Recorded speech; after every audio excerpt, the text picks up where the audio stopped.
Assalamualaikum warahmatullahi wabarakatuh. Jumpa lagi anak-anak, kita hari ini akan belajar tentang rekonsiliasi bank ya. Apa sih rekonsiliasi bank?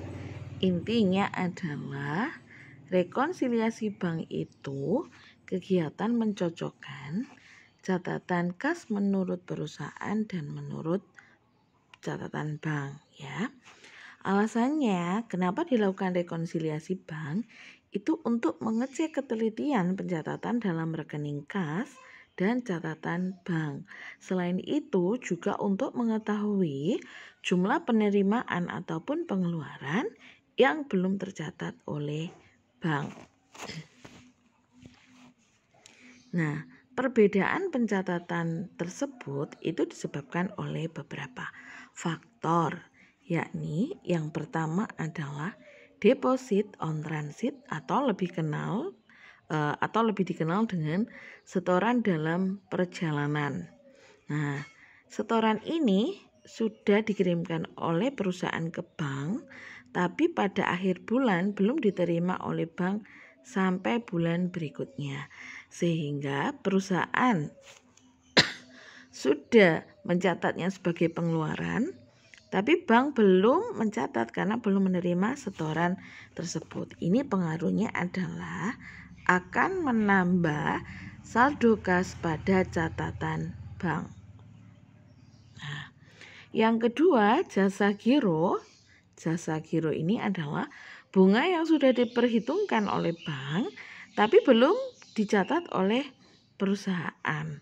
Ini pengaruhnya akan menambah saldo kas pada catatan perusahaan. Yang ketiga, cek yang beredar atau outstanding check ini adalah cek sudah dikeluarkan oleh perusahaan, namun si pemegang cek belum diuangkan di bank ya. Jadi ini nantinya akan mengurangi saldo kas pada catatan bank. Yang keempat adalah not sufficient fund NSF check atau yang lebih dikenal dengan cek kosong ya.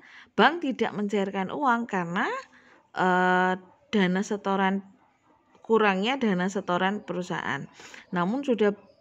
Namun perusahaan sudah mencatatnya sebagai pengeluaran cek. Ini pengaruhnya adalah akan mengurangi saldo kas pada perusahaan. Dan yang kelima adalah piutang wesel.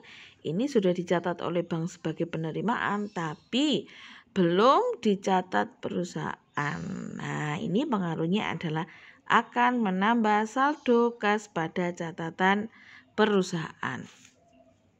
Kalau ada kesalahan pencatatan baik yang dilakukan oleh bank maupun yang dilakukan perusahaan, bagaimana rekonsiliasinya? Kalau pencatatannya itu kalau ditulisnya itu lebih kecil, berarti dalam rekonsiliasi kita akan menambah saldo ya, akan menambah saldonya dari selisih pencatatan dengan yang sebenarnya.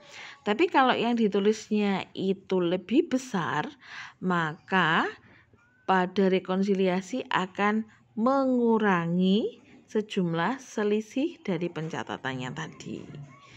Ini tolong diperhatikan baik-baik ya. Kemudian untuk bentuk laporan rekonsiliasi bank itu ada dua. Yang pertama adalah bentuk stafel atau satu kolom. Jadi disusunnya ke bawah ya. Yang atas catatan menurut bank, yang bawah menurut perusahaan. Bentuknya seperti ini. Yang kedua adalah bentuk skontro atau dua kolom. Ada dua sisi berarti ya, nanti di sisi kiri dan sisi kanan. Sisi kiri bisa untuk catatan menurut bank, yang sisi kanan bisa untuk perusahaan. Bentuknya seperti ini. Kemudian Untuk lebih jelasnya, kita bisa ke latihan soal. Tolong diperhatikan baik-baik agar dapat mengerjakan dengan benar ya.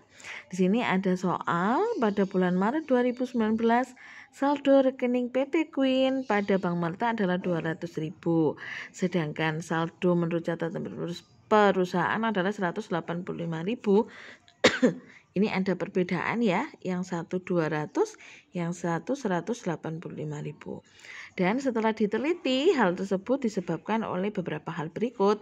Ini ada biaya administrasi, ada cek yang masih beredar, ada piutang wesel, ada deposit in transit. Kita analisis satu-satu ya. Untuk biaya kita tuliskan dulu saldonya ya. Menurut catatan bank tadi berapa? 200.000 kita tulis di sini. Kalau menurut catatan perusahaan 185 kita tulis di sini ya. Kemudian apalagi? Oh, ada deposit in transit 10.000. Deposit in transit itu akan menambah saldo kas di bank ini ya. Berarti 200.000 ditambah 10.000, 210. Kemudian ada cek yang masih beredar ya, 20.000. Cek yang masih beredar itu dia akan mengurangi saldo kas menurut catatan bank. Ya, ini kita kerjakan satu-satu dulu ya. Saldonya tadi 200.000, ada deposit in transit 10, berarti 210 ya. Ini ditambah, kemudian dikurangi cek yang masih beredar berapa? 20.000. Jadi 210 dikurangi 20.000 adalah 190.000. Sekarang kita kerjakan di sisi yang perusahaan. Saldonya tadi 185.000 ya. Kemudian ada piutang wesel dari pelanggan 7.000. Ini piutang weselnya ini ditambah ya, ditambah 185 ditambah 7.000 berapa? 192.000. Kemudian jangan lupa di sini ada biaya administrasi. Beban administrasi itu mengurangi ya. Jadi min 2.000. Jadi 185 ditambah 7, 192 dikurangi 2.000. Jadi saldo kasnya yang benar di akhir periode adalah 190.000. Ini sudah benar ya, antara menurut bank dengan yang menurut perusahaan sama-sama 190.000. Gimana anak-anak?